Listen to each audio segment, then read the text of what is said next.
25th of November, the first foreign nationals will have their identity cards, and within 3 years all new arrivals will have them.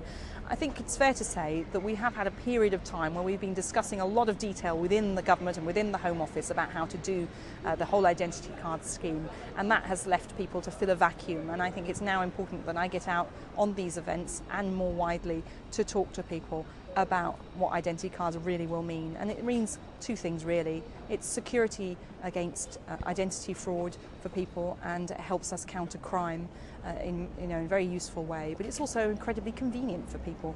Instead of carrying all that raft of documents that you have to have, with proof of your address and your identity, you can have one card or your passport, and either of those documents will do to prove your identity. And that's just a lot easier.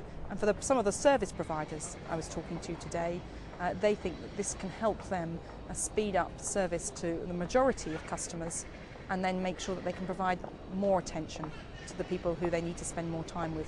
One of the benefits of identity cards is they will speed up criminal records bureau checks, and that's something that's interested them in particular.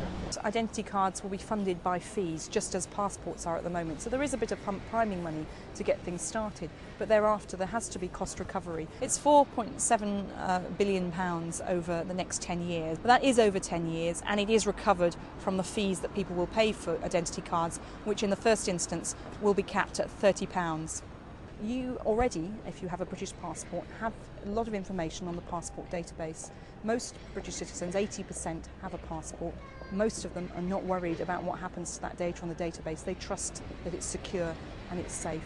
And it's very similar with identity cards. And it will be a tool, in some cases, in tackling crime and terrorism, but it's only one of many things that can help in that, just as CCTV and other things can as well. And I think it's our duty as the Home Office ministers and as the government to make sure that people are safe, and I think this helps that.